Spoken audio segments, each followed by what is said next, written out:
கடந்த வாரம் நம்ம என்ன செய்தி கேட்டோம்? இல்ல இல்ல இல்ல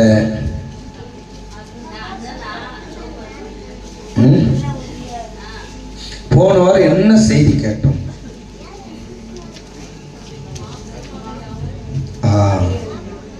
அல்லேலூயா அல்லேலூயா. யோவேல் புத்தகம் 2ஆம் அதிகாரம் 28வது வசனம் வாசிங்க. யோவேல் புத்தகம் 2ஆம் அதிகாரம் 28வது வசனம்.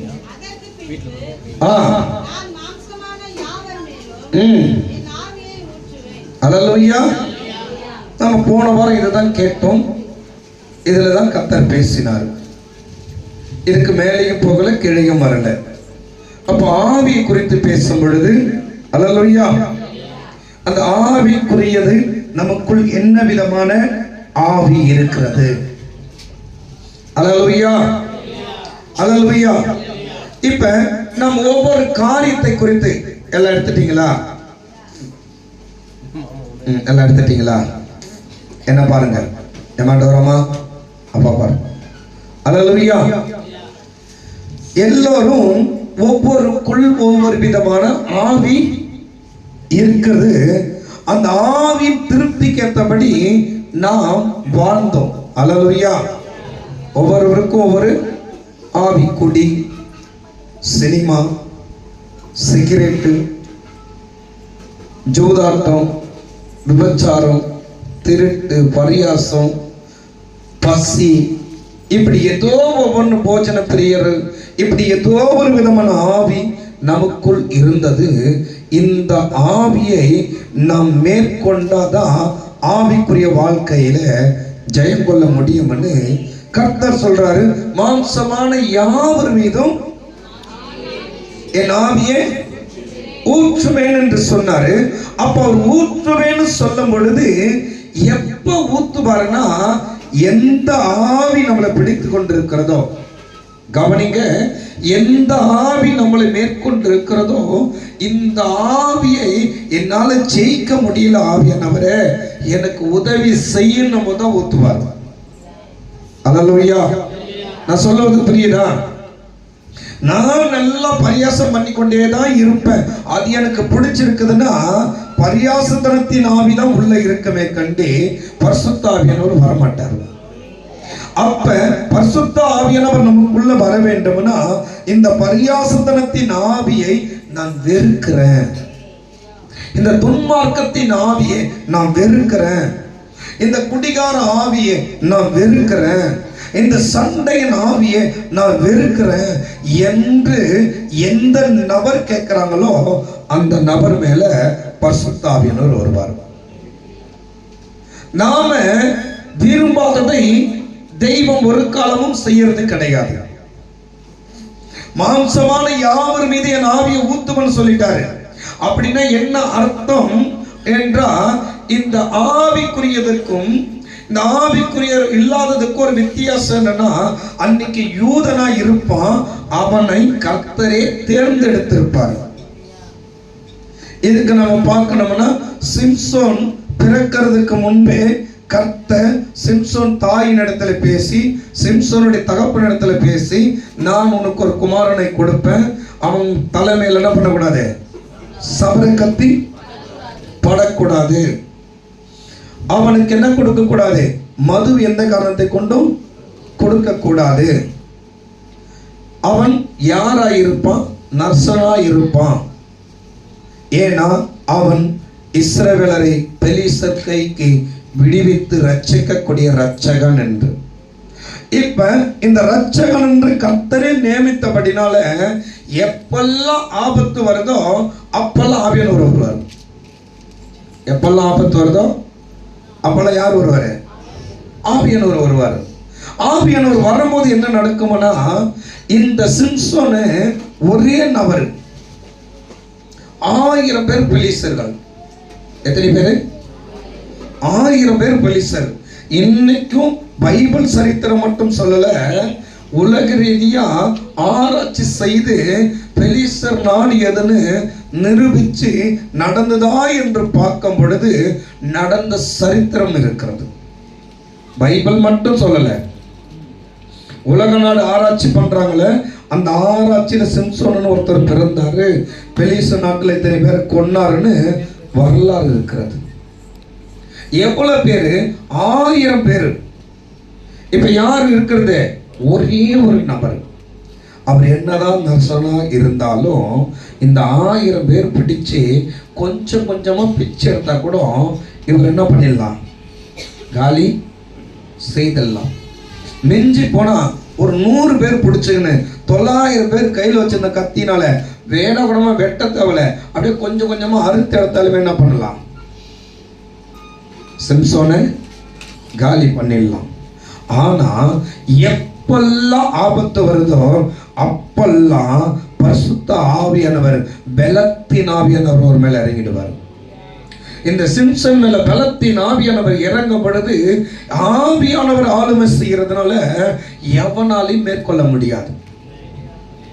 அல்லேலூயா. யாராலையும் என்ன பண்ண முடியாது? மேற்கொள்ளவே. ஒரே ஒரு கழுதை தாடை எலும்பை எடுத்து 1000 பேரையும் கொண்டு போட்டார். இந்த பெலிஸ்தர்கள் கையில் என்ன இருக்கு தெரியுமா? ஈட்டி இருக்குது, சங்கிலி இருக்குது, பட்டயம் இருக்கிறது, தடிகள் இருந்தது. ஆனா அத்தனையும் மேற்கொண்டு முறையடிக்கிறதுக்கு ஒரே ஒரு தாடை எலும்பு. சிம்சன் எப்பயுமே பெரிதான ஒரு கத்தியை வச்சு சுத்துறவர் கிடையாது. அவர் நார்மலா சுத்தி இருப்பாரு. அவருக்கு ஆபத்துன்னு வரும்போது ஆவியானவர் வந்துருவார். ஏன்னா அவரை குறித்து அவர் என்ன சொல்லிட்டார்? ஆண்டவரே, இவனை நான் கொடுத்திருக்கிறேன், பெலிஸ்தர்கள் கைக்கு இவனை ஜனங்களை விடுவித்து ரட்சிக்கக்கூடிய ரட்சகன் என்று பேர் சுட்டதுனால இந்த ரட்சகனா இருக்கிறதுக்கு ஆவியானவர் உதவி செய்வார். அல்லேலூயா. இது எத்தனை பேருக்கு விளங்குது? ஆவியானவர் என்ன பண்ணுவாரு? உதவி செய்வார். இதே போல நிறைய காரியங்கள் நம்ம வேதத்தில் பார்க்கும் பொழுது ஆவியானவர் வருவாரு, போயிடுவார். சேண்டல் யாருக்கும் கிடையாது. ஏன்னா மாம்சமான இந்த சரீரத்துக்குள்ள அவர் வாசம் பண்ண விரும்பல. ஆனா கடைசி காலத்தில் அவர் சொல்றாரு, நான் மாம்சமான யாவர் மீது ஆவியை ஊத்துவேன். அப்படின்னா பூமியில் உள்ள சகல ஜனத்தின் மீதும் ஆவியை ஊத்துவேன். பூமியில் உள்ள சகல ஜனமும் அந்த இஸ்ரவேலர் மட்டும் அந்த பெலிஸ்தர் மத்தியில சிம்சோன் மட்டும் யுத்தம் பண்ணி ஜெயிக்கிறானே, தாவீது மட்டும் யுத்தம் பண்ணி ஜெயிக்கிறாரு, எப்தா மட்டும் யுத்தம் பண்ணி ஜெயிக்கிறாரு, ஆசாப் மட்டும் யுத்தம் பண்ணி ஜெயிக்கிறாரு. ஏன் எங்களாலையும் முடியாதா? அந்த தேவன் எங்களுக்கு உதவி செய்ய மாட்டாரா என்று எந்த நபர் எதிர்பார்த்தாலும் அந்த நபர் மேல இறங்கி வருவர் தான் ஆவியானவர். இதான் கடைசி காலம். அல்லேலூயா. நான் சொல்வது புரியுதா? அப்ப இதுக்கு முன்பு நமக்குள்ள ஒரு ஆவி இருக்கு. அது எந்த ஆவி? எப்ப தோன்றினதுன்னா ஏதோம் தோற்றத்துல தோன்றின ஆவி. எப்ப தோன்றின ஆவி? ஏதோம் தோட்டத்துல கனி நிமித்தம் மனுஷனுக்குள் உட்பிரவேசித்த ஆவி. ஏவாளை ஏமாத்தி இந்த கனியை புசி என்ன பண்ணுது? இந்த கனியில ஒண்ணும் கிடையாது, அவங்க கீழ்ப்படியாம போனதுனால பிசாசின் ஆவி உள்ள வந்தது. அவர்களுக்கு மாம்சம் வெளிப்பட்டது, மகிமை மறைஞ்சது. என்ன மறைஞ்சது? நிர்வாணமா தான் இருந்தாங்க, ஆனா மகிமைக்குள் இருந்ததுனால நிர்வாணம் உங்களுக்கு பெருசா தெரியல. மகிமை எடுக்கப்பட்டவுடனே மாம்சம் வெளிப்பட்டது, நிர்வாணி என்று எண்ணப்பட்டாங்க. அப்போது அவங்க மாம்சமா மாறினாங்க.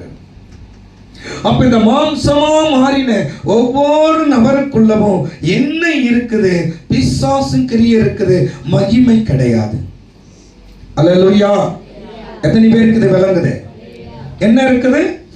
ஆதாம் ஏவாள் நிமித்தம் உருவாக்கப்பட்ட மாம்ச உடல் நமக்குள் மகிமை நீக்கப்பட்டு மாம்சத்துப்பட்டவர்களாய் பிசாசுக்கு உட்பட்டவர்களாய் நாம் வாழ்ந்தோம். இந்த பிசாசு ஒன்று அல்ல, முக்கோடி முக்கோடிகள்.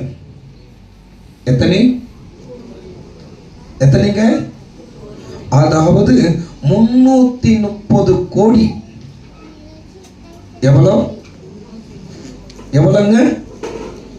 330 கோடி பரலோகத்திலிருந்தும், அதாவது 7 வானமண்டலத்திலும் இருந்து கீழே தள்ளப்பட்டிருக்கு. எங்கிருந்து? 7 வானமண்டலத்திலிருந்து கீழே தள்ளப்பட்டிருக்கு. இப்ப இந்த தூதர்களை குறித்து வேதம் சொல்லுது ஆவின்னு. தூதர்களை குறித்து வேதம் சொல்லுது ஆவின்னு சொல்லுது. அப்ப ஆவின்னு சொல்லும் பொழுது தள்ளப்பட்டவர்களுக்கு பதிலாக நம்மளை அங்க நிரப்ப கொண்டு போக போறாரு. எங்க எங்க? எல்லாரும், நான் திரும்பவும் சொல்ற பாருங்க, எல்லாரும் பரலோகம் போயிட மாட்டோம்.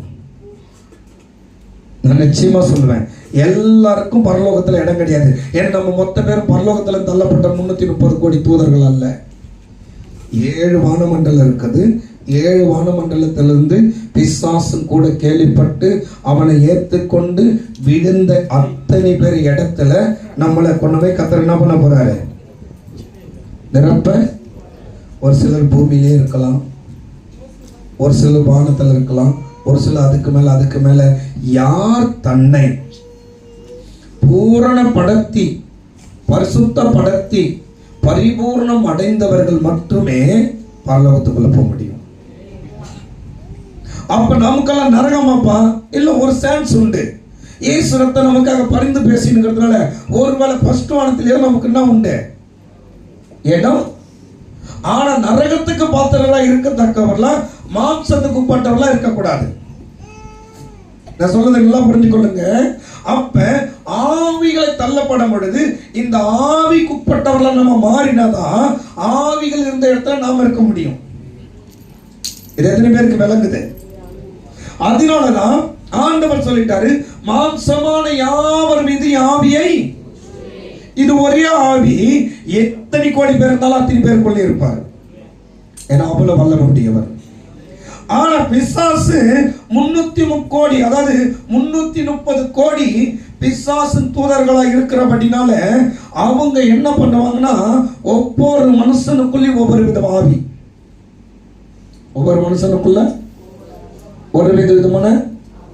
அதுக்கு தான் நம்ம பழமொழியான சொல்லுவோம், எதனா ஒருத்தவங்க எதனா பண்ணிட்டான்னா சொல்லுவாங்க, 5 வரலாம் ஒரே மாதிரியா இருக்குது. ஒன்னு நொட்டையா, ஒன்னு நீட்டா, ஒன்னு கட்டையா. என்ன பண்ணுது? ஒன்னு என்ன காட்டுது, ஒன்னு உன்ன காட்டுது. இந்த 5 வரலுமே என்ன பண்ணல? ஒற்றுமையில நமக்கு காமிக்கிறது போலவே இந்த பிசாசு ஆவிகள் எல்லாம் ஒரே மாதிரி இல்லாம ஒன்னு சிரிக்கும், ஒன்னு அழுவும். நான் ஆரம்ப காலத்துல நம்ம ஃபர்ஸ்ட் கேட்ல ஊழியம் செய்யும் போது ஒரு 5 சகோதரிங்க வருவாங்க. ஒரு சகோதரிக்கு ஜெபம் பண்ணா 4 சகோதரி பயங்கரமா சிரிக்கும், இது மட்டும் பயங்கரமா அழுவும். திடீர்னு இது சிரிக்கும், அது 4 அழுவும். என்ன பண்றது? அல்லேலூயா, அல்லேலூயா. 2 சகோதரி ஒண்ணா வருவாங்க. இந்த சகோதரிக்கு ஜெபம் பண்ணா அந்த சகோதரி பாம்பு மாதிரி ஆடும், அந்த சகோதரிக்கு ஜெபம் பண்ணா இந்த சகோதரி வேற மாதிரி ஆடும். அப்ப பல விதமான ஆவிகள் நமக்குள்ளே ஒவ்வொருக்குள்ளையும் ஒவ்வொரு விதமானதான், ஒவ்வொரு சிந்தைக்குட்பட்டவர்களாய். ஒன்னு திருட, அவ்வளவு திருட்டிலேயே இருக்கும் அந்த புத்தி. ஒன்னு கொலை செய்கின்ற கொலை வெறியிலே இருக்கும், ஒன்னு என்ன பண்ண விபச்சார வெறியிலே இருக்கும், ஒன்னு பணாசிலே இருக்கும், ஒன்னு பெருமையிலே, ஒண்ணுமே இருக்காது. ஆனா தலைகரும் பிடிச்சின்னு பேசும். அதை பின்னிட்டு திரும்பி பார்த்தா என்ன இல்லை, ஒண்ணுமே. நிச்சயமா சொல்ல மொத்தவங்களுக்கு பிரயோஜனம் இல்லாத இருக்கும். ஆனா அது பேசுற பேச்சு இருக்க தெரியுமா? காரணம் அவங்கள உள்ள இருக்கிற அந்த பெருமதனத்தின் ஆவி. ஒரு சிலரை பார்த்தவன அவனை பார்த்தா அறிகுறியா இருக்கானப்பா, கெட்ட கரையில் இருக்கிறான், விளைவின பாத்திர மாதிரி இருக்கிறான், இவனுக்கு எப்படிப்பா இத்தனை பொண்ணு மாட்டுச்சு? நமக்கே டவுட்டா இருக்கும். ஏன்னு கட்டின நாம யாரா மாறிட்டான்? ஆவில பார்க்கும் பொழுது அவன் அறிகுறியா தெரிகிறான். ஆனா ஆவியின் அபிஷேகம் இல்லாத ஜனங்க அவனை பார்க்கும் பொழுது அவனுக்குள்ள இருக்கிற அந்த ஆவி அவங்க பார்வைக்கு அழகா தோன்றும், அவங்க பார்வைக்கு அழகா தோன்றும். காரணம் அது என்ன ஆவி? விபச்சார ஆவி. ஒரு சில பெண்கள் அந்த கண்களை பார்க்கும்போது சிலர் என்ன பண்ணிடுவாங்க, எவ்வளவு பெரிய டக்கர் அடிச்சவங்களா கூட என்ன பண்ணுவாங்க, விழுந்து போயிடுவாங்க. காரணம் அந்த கண்கள்ல சர்பத்தின் ஆவி இருக்கு. அந்த கண்கள்ல நாமளே யோசிப்போம், இவ்வளவு பெரிய பணக்காரன் எப்படி இவங்களுக்கு மாட்டினாங்க. அந்த பார்வையில் இருக்கிற அந்த விபச்சார ஆவி. ஒரு சிலர் எல்லா ஆடம்பர வசதியும் இருக்கும், அவங்ககிட்ட சரக்கு வாங்கினா பணம் கொட்டி கிடக்கும், ஆனா சரக்கு வாயில கூட வைக்க மாட்டான். ஏன்னா அவனுக்குள்ள என்ன இல்லை, அந்த ஆவி இல்ல. ஒரு சிலர் பிச்சை எடுத்து குடிக்கிற அளவுக்கு மாறுவாங்க. என்ன இருக்குது, எதை குறிச்சு எனக்கு கவலை கிடையாது, எனக்கு தேவைன்னா உண்டு. குடி, என்ன ஆவி இருக்குது, குடிகார ஆவி இருக்கு. ஒரு சிலருக்கு நீ என்னதான் அன்பு செலுத்தினாலும் அவங்க திருப்பி உனக்கு விரோதமாக நிற்பாங்க. நம்ம வேதத்தின் படி போய் என்ன பண்ணுவோம், அன்பை செலுத்துவோம், அவங்க நமக்கு எப்படியாவே இருப்பாங்க, விரோதமாகவே. என்ன பண்ணாலும் விரோதமா மாறுவாங்க. அவங்களை எப்படியாவது சமாதானப்படுத்தின்னு உதவி செய்வோம், அன்பு செலுத்துவோம், அவங்களுக்காக எல்லாமே பண்ணுவோம், ஆனா அவங்க தான் நமக்கு விரோதியா நிற்பாங்க. காரணம் என்னன்னா, அவங்களுக்குள்ள என்ன ஆவி இருக்க, சண்டையின் ஆவி, விரோதத்தின் ஆவி உள்ள. என்ன பண்ண முடியாது, அந்த ஆவி போக்குற வரைக்கும் அவங்கள என்ன பண்ண முடியாது, ஒண்ணுமே பண்ணவே முடியாது. இப்படி அவன் முக்கோடி ஆவிகள் உடையவனா இருக்கிறபடினால எல்லா மனிதர்களுக்குள்ளவும் ஒவ்வொரு விதமா அவன் கிரியை செய்யறான். அதனால கர்த்தர் சொல்லிட்டாரு, மாம்சமான யாவர் மீதும். என்ன சொல்லிட்டாரு, மாம்சமான யாவர் மீதும். ஏன்னா இஸ்ரவேல் ஜனத்துக்கு அவர் கட்டளை கொடுத்திருக்கிறாரு, கற்பனை கொடுத்திருக்கிறாரு, ஆனா மற்றவர்களுக்கு எதுவும் இல்லை. அதனால எல்லாரும் அந்த ஆவிக்கு உட்பட்டவர்களை வாடுகிறபடினால நான் மாம்சமான யாவர் மீதும் ஆவியை ஊத்தவன்னு சொன்னவர் அப்படியே வந்து ஊத்திட்டு போறவர் அல்ல. எந்த மனுஷன் தன் மனம் கசந்து உணர்ந்து இதனால எனக்கு ஒரு அவமானம் உண்டாகிறது, இது என்னை விட்டு மாறாதா, நான் சொல்றது புரியுதுங்களா? சபைக்கு வருவது பெருசல்ல, சபைக்கு வந்து தன்னை மாத்திக்கணும் என்று எந்த நபர் இயங்குறாங்களோ அப்போதுதான் அவர் அந்த ஆவி ஊற்றுவார். அது வரைக்கும் என்ன பண்ண போறது இல்ல. ஒரு சிலர் சபைக்கு வந்து ஒரு 10 மாசம் 1 வருஷம் கூட ஆகாது, அவங்களுக்கு பல லட்சம் ரூபாய் கடன் இருந்திருக்கும், உடனே கடன் மாறிட்டு இருக்கும், கடன் மாறிட்டு இருக்கும். இவங்க கடன் கொடுக்கிறவங்கள அளவுக்கு வசதியா இருப்பாங்க. இவங்களை கூட்டு வந்தவங்க இருக்காங்க தெரியுமா, கடைசி வரைக்கும் தலை காஞ்சவங்களை போலவே இருப்பாங்க. காரணம் என்னன்னா, அவங்களுக்கு மற்றவர்களை பார்த்து போராமைக்குரிய எண்ணம் வருமே கண்டு தன்னை மாத்திக்கணுன்ற எண்ணமே. ஏன்னா உள்ள என்ன இருக்குது, என்ன இருக்கு, போராமாவிதான், தரித்திரத்தின் ஆவிதான் உள்ள இருக்கு. அப்ப உள்ள இருக்கிற இந்த தரித்திரத்தின் ஆவியை என்னை விட்டு நீக்க ஆண்டவரே என்று எந்த மனுஷன் கேட்க நினைக்கிறாங்களோ அப்பதான் ஆசீர்வாதத்தின் ஆவி உள்ள வரும். ஆவியானவர் வந்தார்னா ஆசீர்வாதம், சாத்தா இருந்தா தரித்திரம். நமக்கு என்ன விரும்பல, சபைக்கு வந்தோம், நல்லா பாட்டு பாடுவோம், சபையில ஏதோ பேசினா பக்கத்துல உட்காந்து பேசிக்கிட்டு பரியாசம் பண்ணுவோம், நான் என்ன மாத்திக்க விரும்பல. அப்போ உனக்குள்ள யார் வரமாட்டாரு, ஆவியானவர். ஒரு சிலர் வந்து ஞானஸ்நானம் எடுக்கிறதுக்கு முன்பே ஆவியில நிரம்பி தீர்க்க தரிசனம் வரைப்பாங்க. ஒரு சிலர் ஞானஸ்நானம் எடுத்து பல வருஷம் இருக்கும், கடைசி வரைக்கும் அந்நிய பாஷை கூட பேச மாட்டாங்க. காரணம் என்ன, விரும்பல, அவங்க விரும்பினாங்க. அப்ப யார் எதுக்காக விரும்புறாங்களோ அவங்க மேல அந்தக்குரிய வல்லமைக்குரிய ஆவியானவர் இறங்கி வருவார். இப்ப புரியுதா? மாம்சமான யாவர் மீது எதுக்கு ஆவியை ஊத்துறாரு, கேட்டாதான் ஊத்துவார், சொல்லிட்டாருன்னா அவர் ஊத்துக்கிறவர் அல்ல. கேட்கணும், யாரு கேட்கிறாங்களோ அவங்களுக்கு தான் அந்த ஆவியை கொடுப்பார், அவங்களுக்கு தான் அந்த ஆவியின் அபிஷேகத்தை.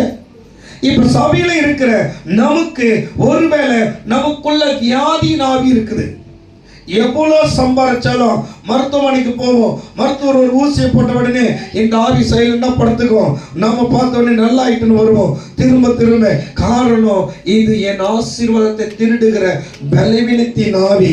இந்த பலவீனத்தின் ஆவியை என்னை விட்டு மாத்தாண்டவரை, என் வியாதி என்னை விட்டு மாத்துங்க, என்னை சுகமளிக்கும்படிக்கு உங்ககிட்ட அதிகாரம் இருக்குது.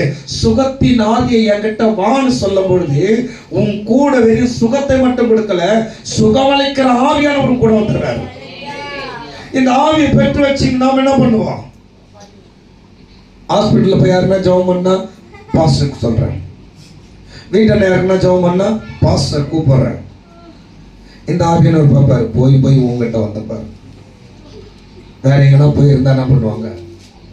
அப்ப நமக்குள்ள ஒவ்வொருக்குள்ளவும் ஒரு விதமான அபிஷேக வல்லமையா ஆவியானவர் வராருன்னா அதுவே நமக்கு வரங்களா மாறுது. அதுவே வரங்களா. பிசாசு பிடியில சிக்கொண்டு வேதனைப்பட்டவர்களுக்கு அந்த பிசாசை குறித்து வாரம் உண்டாகும். அப்படி உண்டாகும் போது அந்த பிசாசை ஓட்டுற வல்லமையை நமக்கு கொடுப்பாரு. நாம் அதை வாங்கி வச்சுக்கிட்டு என்ன பண்ணுவோம்? பிசாசை போல கிண்டல் பண்ணிட்டு இருப்போம். வாங்கி வச்சுக்கணும் பிசாசை போல என்ன பண்ணுவோம்? கிண்டல் பண்ணுவோம். இவர் பார்ப்பாரு, உனக்குள்ள வந்து அவனை தோத்தலான்னு வந்தா நீ என்னைய கிண்டல் பண்ணிக்கிற, உன்னை விட்டு நான் முதல்ல வெளியே போறேன். ஹல்லேலூயா, ஹல்லேலூயா. திரும்ப படிங்க அந்த வசனத்தை. அதற்கு பின்பு, இப்ப சொல்றாருல அதற்கு பின்பு என்பது, அப்ப முன்ன ஏதோ ஒண்ணு நடந்தாதான் அதுக்கு பின்புன்னு சொல்ல முடியும். ஹல்லேலூயா, ஹல்லேலூயா. நான் சொல்றது புரியுதுங்களா? நான் சொல்றது உங்களுக்கு புரியுதா? அதுக்கு பின்புப்பா. இப்ப நாம கூட சினிமா பார்த்திருப்போம், எல்லாருமே படம் பார்த்திருப்போம்.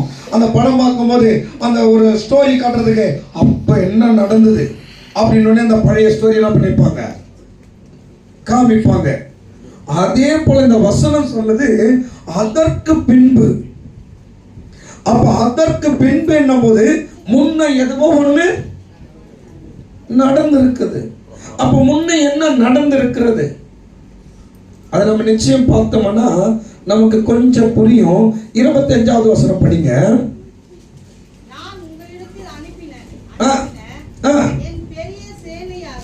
என் பெரிய சேனையாகிய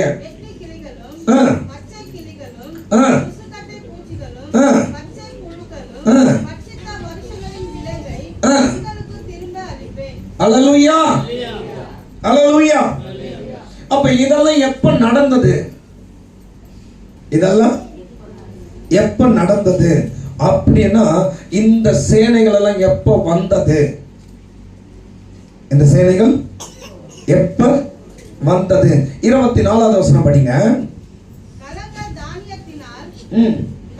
தானியத்தினால் நிரம்பும் ஆறுகளில் திராட்சரசமும் எண்ணெயும் வழிந்தோடும். 24 தானா? அதுக்கு முன்னே ஒரு வசனம் இருக்கு பாரு. அந்த பூச்சிக்கு வெட்டுக்குழியை குறிச்சு பேசும் பாரு. 25 மேல 24 பாரு. 25 மேல 24.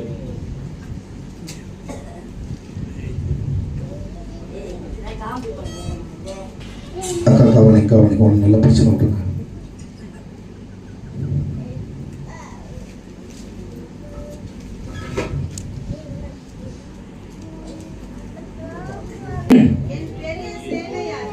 என் பெரிய சேனையாகிய வெட்டுக்கிளிகளும்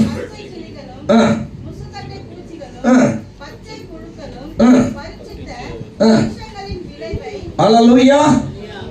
இப்ப இது எப்ப நடந்தது அப்படின்னு நம்ம பார்ப்போம்னா எகிப்து தேசத்தை கொண்டு கர்த்தர் விடுவித்து வந்தார்ல. எகிப்து தேசத்திலிருந்து கர்த்தர் விடுவித்து வந்த பின்பு இந்த ஜனங்க, இஸ்ரவேல் ஜனங்க பாவத்து மீது பாவம் செய்து கொண்டே இருக்கும். அப்ப ஒவ்வொரு சேனைகளையும் கர்த்தர் அனுப்பினார். அசிரிய தேசம் வந்தது, பாபிலோன் தேசம் வந்தது, மேத்திய பிரதேச தேசம் வந்தது, கிரேக்க தேசம் வந்தது, கடைசியா ரோம் தேசம் வந்தது. இப்படி ஒவ்வொன்னும் விட்டதை ஒவ்வொன்னு என்ன பண்ணுச்சு? அந்த வசனம் நல்லா இருக்கும். பச்சை கிளி அதாவது வெட்டுக்கிளி தின்னு விட்டதை பச்சை கிளி தின்னும், பச்சை கிளி விட்டது என்ன பண்ண மொச்சக்கொட்டை பூச்சி தின்னு இருக்கும். இப்ப இது எல்லாமே என்ன விளக்கம் என்றா, ஒரு ராஜா விட்டதை என்ன பாருங்க, ஒரு ராஜா விட்டதை இன்னொரு ராஜா வந்து சூறையாடணும். ஒரு ராஜா விட்டதை என்ன புரிஞ்சுக்கோங்க, ஒரு ராஜா விட்டதை இன்னொரு ராஜா வந்து என்ன பண்ணா சூறையாடனா. சேனைகளாய் இந்த சேனைகள் எல்லாமே வந்து சூறையாடி முடித்த பின்பு இயேசு கிறிஸ்து தோன்றுகிறார். இயேசு கிறிஸ்து என்ன பாருங்க, இயேசு கிறிஸ்து தோன்றுகிறார். இயேசு கிறிஸ்து தோன்றின பிறகு என்ன நடக்கும் என்று ஒரு சில வேத புத்தகங்களை சொல்லி இருக்கிறது.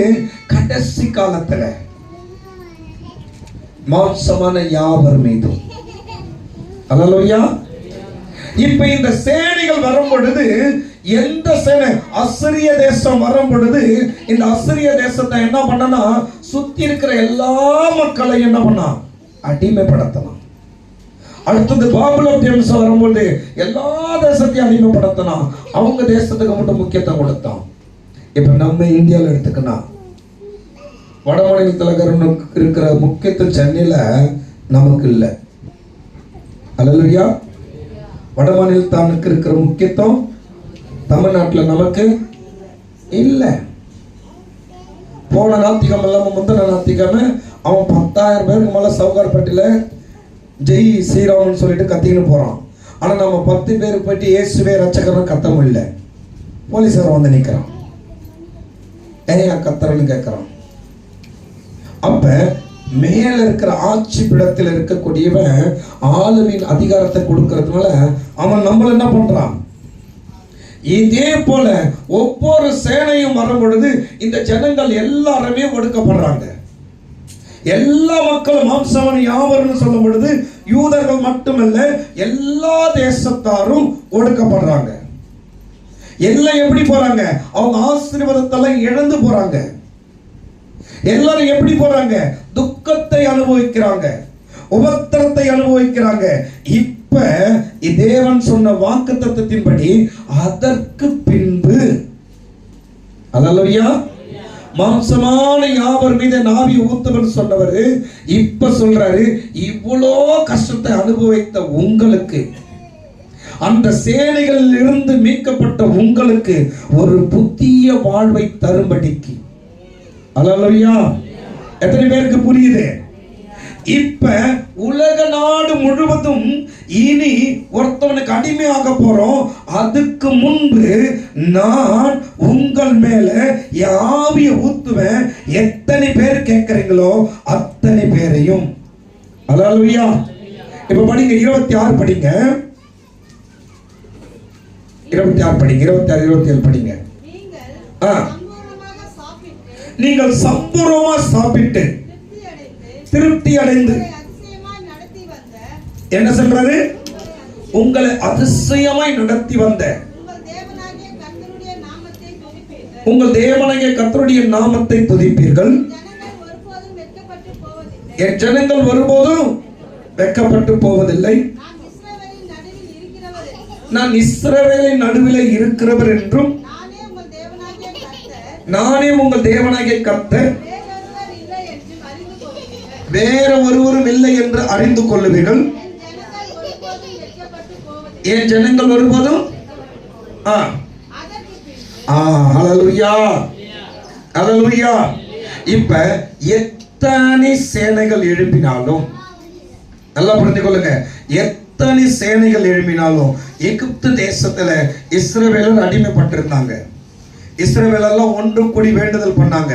தேவன் போய் நடுவில் நின்று யுத்தம் பண்ணாரு. ஜனங்கள் என்ன பண்ணிட்டாரு, விடுவிச்சாரா இல்லையா? விடுவிச்சிட்டாரு. திரும்ப வந்தாங்க. அசிரிய தேசத்தின் ராஜா ஜனகரிக்கு எழுந்து வந்து என்ன பண்றான், எல்லா தேசத்தையும் நாங்க பிடிச்சிட்டோம், எல்லா தேசத்தின் தெய்வங்களும் எங்களுக்கு அடிமை, உங்கள் தேவன் எனக்கு என்ன பண்ணுவார்னு கேட்பாரு. கர்த்தர் பார்ப்பாரு. அவன் என்ன பண்ணாரு, அழிச்சு அவங்கிட்ட இஸ்ரவேல் ஜனத்தை என்ன பண்ணாரு, முகத்தை பிரகாசிக்கும்படி, வெட்கப்பட்டு போகாதபடி என்ன பண்ணாரு, காத்தாரு. பின்பு எரேமியா தீர்க்கதரிசியை கொண்டு பாபிலோன் தேசத்தின் இடத்தில் என்ன பண்ண போற, ராஜ்யத்தை கொடுக்க போறேன். அவன் சிறைப்பிடிக்க வந்தா அத்தனை பேரும் சிறைப்பட்டு போயிடுங்க. அல்லேலூயா. போயிட்டு 70 வருஷம் அடிமையா இருந்து மீண்டும் என்ன பண்ணாங்க, விடுவிக்கப்பட்டு. ஆனா இதே போல அந்நிய ஜனமா இருந்த யாவரும் அழிஞ்சு போனாங்க. ஆனா இஸ்ரவேலர் மீண்டும் மீட்கப்பட்டு திரும்ப என்ன பண்ணாங்க, வந்தாங்க. மேத்திய பிரச ராஜ்யத்திலிருந்து மீட்கப்பட்டு வந்தாங்க. அலெக்சாண்டர் எல்லாரையும், கிரேக்க தேசம் எல்லாரையும் அழிக்கணும்னு வரும் பொழுது எருசலேம் தேவாலயத்துக்குள்ள அவனால போக முடியல. சரித்திரம் இருக்கிறது. ஏன்? அங்கே தேவன் வாசம் செய்கிறார் என்று. அப்ப அவனுக்கு முன்பு அவர்கள் முகம் வெக்கப்பட்டு போகல. இப்ப இஸ்ரவேல் ஜனங்கள் எப்பொழுதுமே எப்படி இருக்காங்க சொல்லுங்க, எப்படி இருக்காங்க? வெக்கப்பட்டு போகல. அல்லேலூயா. ஒரே ஒரு சாட்சி, இப்ப சாட்சி அல்ல, நடந்த சம்பவம். 1973ல இஸ்ரவேலுக்கு விரோதமா ஒரு யுத்தம் நடந்தது. 1973ல இஸ்ரவேலுக்கு விரோதமா ஒரு யுத்தம் நடந்தது. எத்தனை நாடுனா 13 நாடு. எத்தனை நாடுங்க? 13 நாடு. இந்த 13 நாடு சேர்ந்து இஸ்ரவேலை அழிக்கணும்னு சொல்லிட்டு ஒவ்வொருத்தரும் ஒவ்வொரு பக்கம் எழுப்பி வரான். எகிப்து தேசத்திலிருந்து இஸ்ரவேலுக்குள் வர முடியாதபடிக்கு இஸ்ரவேலர்கள் போய் ஒரு பெரிய சுவரை கட்டி வச்சாங்க. அவனுங்க அந்த சுவத்தை இடிச்சுக்குன்னு அந்த பக்கம் உள்ள வரானுங்க. இந்த பக்கம் 400 பேர் இஸ்ரவேலை கொண்டுட்டாங்க. 4 நாள் தோக்கிற கண்டிஷன். இஸ்ரவேல் தேசம் 4 நாள் தோக்கிற கண்டிஷன். அவங்க எல்லா நாட்டுக்கும் சொல்லிட்டாங்க, முஸ்லீம் நாட்டுக்கெல்லாம் சொல்லிட்டாங்க, இஸ்ரவேலை நாங்கள் இன்னும் கொஞ்ச நேரத்தில் கொஞ்ச நாள் என்ன பண்ண போகிறோம், தரமட்டம் அழிச்சு ஒன்றும் இல்லாமல் மாற்றிடுவனு. தேவன் இறங்கி வந்தார். தேவன் யுத்தம் செய்ய ஆரம்பிச்சார். 2 நாள் கழிச்சு அப்படியே மாறுது. நாமெல்லாம் செத்து கொண்டிருக்கிறோம், இஸ்ரவேலர்கள் நம்ம எல்லையை பிடித்து கொண்டிருக்காங்க. இப்பங்க நம்மளுடைய காலகட்டத்தில் பைபிள் சொல்லல, நியூஸ் சொல்லுது. 13 நாடையும் 4 நாள் கழிச்சு இவங்க அடிச்ச அடியை தாங்க முடியாம ஐநா சொல்லுது, போற நிறுத்து. இவனுங்க அடிக்கும் போது சொல்லல, ஆனா இவங்க அடிச்ச அடி அவங்களால தாங்க முடியாம போற நிறுத்து. எவ்வளவு பேர் செத்தாங்கன்னு பார்த்தா 1600 பேர் என்னவோ இஸ்ரவேல் செத்தாங்களாம். 30,000 பேர் எதிரியாளிங்க செத்தாங்களாம். 200 போர் விமானம் சேதம் அடைஞ்சுதான். 2000 போர் விமானம் எதிரியாளிக்கு சேதம் அடைஞ்சுதான். ஏன்னா தேவன் இஸ்ரவேலர் ஒருபோது என்ன பண்ணல, வெட்கப்பட. நல்லா பண்ணீங்க, வெட்கப்பட. அப்ப யார் தான் வெட்கப்பட்டு இருக்கிறது? யார் தான் வெட்கப்பட்டு இருக்கிறது? நான் சொல்றது புரியுதா? இது இந்த செய்தி உங்களுக்கு புரியும் நினைக்கிறேன். யார் தான் வெட்கப்படுறது? இஸ்ரவேலர் வெட்கப்படல. அப்ப மீதி இருக்கிற மத்த எல்லா மதத்தாரும், எல்லா தேசத்தாரும், எல்லா மொழி பேசுறவர்களும் யார மாதிரியே இருக்காங்க. நாம எல்லாம் தேவ சாயலில் இருக்கிறோம். அல்லேலூயா. நம்ம எப்படி இருக்கிறோங்க? நான் சொல்றது உங்களுக்கு புரியுது? நம்ம எப்படி இருக்கிறோம்? நம்ம எப்படி இருக்கிறோம்? தேவ சாயலில் இருக்கோம். ஆனா எப்படி இருக்கிறோம்? மாம்சத்துக்கு உட்பட்டவர்களா இருக்கிறோம், பிசாசுக்கு உட்பட்டவர்களா இருக்கிறோம். இப்ப இந்த பிசாசானவன் என்ன செய்யறான்னா, நம்மளை பார்க்கும்போது நம்மளை அழிக்க பார்க்கறான். அல்லேலூயா. நம்மளை பார்க்கும்போது, ஏன்னா அந்த வசனத்துடைய விளக்கத்தை சொல்றேன், அதற்கு பின்பு சொல்லப்பட்டிருக்குல்ல.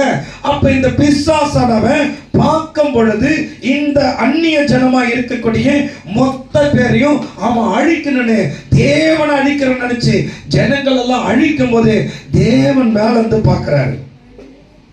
இஸ்ரவேலை நீ தெரிந்து கொண்டோம், அவன் நம்ம ஜனமா இருக்கான், அவன் ஒருபோதும் வெட்கப்பட்டு போகல. அவன் ஆளை எப்படி இருக்குது? இப்ப படிங்க, 26 27 படிங்க. நான் விலைக்கு முடிக்கிறேன் 5 நிமிஷம் 4 நிமிஷத்துல. இது யாருக்கு சொல்லப்பட்ட வார்த்தை? இஸ்ரவேலர்களுக்கு சொல்லப்பட்ட வார்த்தை. எந்த இஸ்ரவேலர்? கவனிங்க, எந்த இஸ்ரவேலரே? இப்ப இருக்கிற யூத கோத்திரத்தாருக்கு யாக்கோபின் 12 பிள்ளையின் சன்னதிக்கு சொல்லப்பட்ட வாக்குத்தத்தம். படிங்க. அவங்களை அதிசயமா நடத்தி வந்து உங்கள் தேவனாகிய கர்த்தருடைய நாமத்தை துதிப்பீர்கள். என் ஜனங்கள் ஒருபோதும் வெட்கப்பட்டு போகல. நான் இஸ்ரவேலின் நடுவிலே இருக்கிறவர் என்று அவர்களுக்கு அவரே அவருடைய தேவனாகிய கர்த்தர் வேற ஒருவரும் இல்லை என்று அறிந்து கொள்வீர்கள். அல்லேலூயா. அப்ப அவங்களுக்கு தேவன் இருக்கிறாரு, நமக்கு தான் இன்னும் இல்ல. எப்ப? இயேசுவை ஏத்துக்கிறதுக்கு முன்பு. நல்லா புரிஞ்சுங்க. உலக நாடு முழுவதும் ஜனங்கள் அழிந்து கொண்டிருக்குது. இப்ப பரலோகத்தில் தேவன் தீர்மானிக்கிறாரு, அது என் ஜனமா இருக்கட்டும்.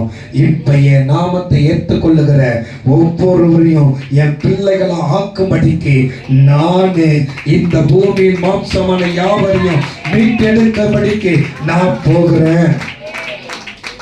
இப்ப சொல்ற அதுக்கு பின்பு, யாருக்கு பின்பு? அமான யாவர் மீதும். அல்லேலூயா. விலகத நான் சொல்லுவது, இதை புரிஞ்சாதான் நம்ம ஆசீர்வதிக்கப்பட முடியும். இப்ப தேவன் பரலோகத்திலிருந்து மனுஷரூப கொண்டு வந்து இறங்கி வந்து மனுஷர்களுக்காக அடிக்கப்பட்டு அவர் சிந்தின ரத்தத்தினால எல்லாரையும் அவர் பிள்ளைகளா மாத்துறாரு. அல்லேலூயா. எல்லாரையும் அவர் பிள்ளைகளா மாத்துறாரு. இப்ப இஸ்ரவேலர் ஜனம் நீயும் நானும் பிள்ளை. எத்தனை பேருக்கு புரியுது? அவர்கள் வாக்கு தத்தத்தினால தெரிந்து கொள்ளப்பட்டவங்க. நீயும் நானும் ரத்த உடற்பிடிப்பினால் பிறக்கப்பட்டவங்க. அல்லேலூயா. அல்லேலூயா. இப்ப இஸ்ரவேலர் சொல்றான், என் தேவன் என் கூட இருக்கிறார், நான் வெட்கப்பட மாட்டேன். எப்ப? பைபிள்ல இருந்த பழைய ஏற்பாட்டு காலத்துல மட்டும் கிடையாது, இப்பவும். போன வருஷம் நடந்த காசா யுத்தத்துல ஒருத்தன் சொல்றான், நாங்க சரியான முறையில தான் ஏவுகணை ஏவறோம். ஆனா மேல இருந்து ஒரு கை என்ன பண்ணுது? மேல இருந்து ஒரு கை என்ன பண்ணுது? தடுக்குது. எதை தடுக்குது? எங்களுடைய ஏவுகணை உள்ள போகாதபடிக்கு. அப்ப இன்னைக்கு இஸ்ரவேல் தேவன் இன்னைக்கு என்ன பண்ணி கொண்டிருக்கிறாரு? இஸ்ரவேலுக்காக யுத்தம் பண்ணி கொண்டிருக்காரு. இன்னைக்கும் 2 வருஷம் முடிய போகுது. இந்த 2 வருஷமா இஸ்ரவேலுக்கு, அதாவது உக்ரைன் தேசத்துக்கு ரஷ்யா ஒண்டிதான் யுத்தம் பண்ணது. ஆனா இஸ்ரவேல் தேசத்துக்கு விரோதமா ஈரான் யுத்தம் பண்ணது, ஹெஸ்போலா யுத்தம் பண்ணது, சிரியா யுத்தம் பண்ணது, அவதி யுத்தம் பண்ணது, அமாஸ் யுத்தம் பண்ணது. இப்படி பல நாடுகள், துருக்கி ஒரு பக்கம் சவுண்ட் விடுறாரு, ரஷ்யா ஒரு பக்கம் சவுண்ட் விடுறாரு. இவ்வளவு சவுண்டுகள் மத்தியிலையும் இஸ்ரவேல் ஜெயித்து கொண்டிருக்குதுன்னா அவர் தேவன் அவர்களோடு இருக்கிறார். அவர்களுடைய தேவன் அவரோடு இருக்கிறார். ஆனா மாம்சமான யாவருக்காக இயேசு பூமியில பிறந்து வளர்ந்து மரித்து ரத்தம் சிந்தி மீட்டெடுத்து 3ஆம் நாள் உயிர் தெழுந்து இதோ நான் போகிறேன், என் நாமம் தரிக்கப்பட்ட எந்த ஜனமும் யார் எப்படி விரும்புகிறாளோ அந்த விதமான ஆவியானவரை அவர் மேல இறக்குவேன். இப்ப சொல்றாரு, அதற்கு பின்பு, அவர்களுக்கு பின்பு நான் மாம்சமான யாவர் மேலும் என் ஆவியை ஊத்துவேன். அந்த ஆவியின் நிமித்தம் அவர்கள் என் ஜனமா இருக்க மாட்டாங்க, என் பிள்ளையா இருப்பாங்க. அப்ப 26, 27 சொல்லுகிற அத்தனை விதமான ஆசீர்வாதத்துக்கு நாம் உட்பட்டவர்கள். எத்தனை பேருக்கு இது விளங்குது? விளங்குதா இல்லையா? புரியுதா இல்லையா? அதற்கு பின்பு, அப்ப அதுக்கு முன்பு சொல்ற ஆசீர்வாதத்தை பார்த்து சொல்ற, தேசமே நீ பயப்படாத. 21 சொல்ற, தேசமே பயப்படாத, கர்த்தர் பெரிய காரியம் செய்வார். யாருக்கு? இஸ்ரவேலுக்கு செய்தாரு, நமக்கு செய்ய யாரும் இல்ல.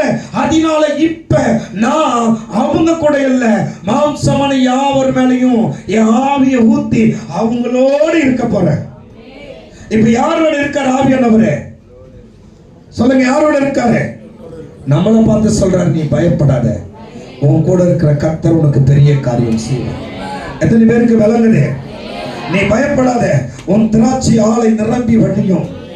நீ பயப்படாத, உன்னை தேவன் அதிசயமா நடத்தி செல்வாரு. நீ பயப்படாத, நீ ஒருபோதும் வெட்கப்பட்டு போவதில்லை. நீ பயப்படாத, நான் உன்னை கைவிடுவதில்லை. நம்மளை பார்த்து கர்த்தர் சொல்றாருங்க. அந்த வார்த்தை அவர்களுக்கு பின்பு சொன்ன பிறகு நமக்கு அதுக்குரிய அனைத்து ஆசீர்வாதத்தையும் கர்த்தர் நம்ம மேல தரப்போகிறார். விளங்குச்சுங்களா? புரிஞ்சா புரிஞ்சதுன்னு சொல்லுங்க, புரியலன்னா புரியலன்னு சொல்லுங்க. புரிஞ்சுதா? எத்தனை பேருக்கு புரிஞ்சது? அதற்கு பின்புக்கு என்ன அர்த்தம் புரிஞ்சிடுச்சா? இஸ்ரவேலுக்கு தேவன் ஜனமா, இஸ்ரவேல் ஜனத்துக்கு தேவன் இருக்கிறதுனால அவங்க வெட்கப்படலைங்க. ஆனா அந்நிய ஜனத்துக்கு யாரும் இல்லை. அதனால அந்நிய ஜனங்கள் என்ன பண்ணாங்க? செத்து போனாங்க. நம் முக்கோடிகள் எல்லாம் செத்து போனாங்க. ஜனங்கள் எல்லாம் அழிஞ்சாங்க. அதனால ஆண்டவர் சொல்றாரு, இப்ப நீங்க மாம்சமானவர் தான் இருக்கிறீங்க, யாவர் மேலையும் ஆவியை ஊத்த போற, என்னை நோக்கி கூப்பிடுகிற யாவர் மேல. அப்படி அந்த ஆவியை பெற்றுனா நீங்க அந்நியர் அல்ல, என் பிள்ளைங்க. என் ஜனமே வெக்கப்படாதுன்னா என் பிள்ளை எப்படி வெக்கப்படுவேன்? விளங்குதா? என் ஜனமே வெக்கப்படாது, அப்ப என் பிள்ளை வெக்கப்பட விடுமனா? என் ஜனமே வெக்கப்படாது, என் பிள்ளையா மாறின முன்ன வெக்கப்பட விடுவனா? விடமாட்டேன். அதற்கு பின்பு இஸ்ரவேல் வெக்கப்படாம இருக்கிறதை போல நீங்களும் வெக்கப்படாம இருக்கணும்னா என் ஆவி உங்க மேல ஊத்தணும். என் ஆவி உங்க மேல ஊத்தணும்னா யார் கேட்கறீங்களோ அவங்க மேலதான் ஊத்துவேன். அப்ப யார் உள்ள இருக்கிற ஆவியை வெறுக்கிறீங்களோ அவங்களுக்கு தான் புதிய ஆவியை விரும்புவீங்க.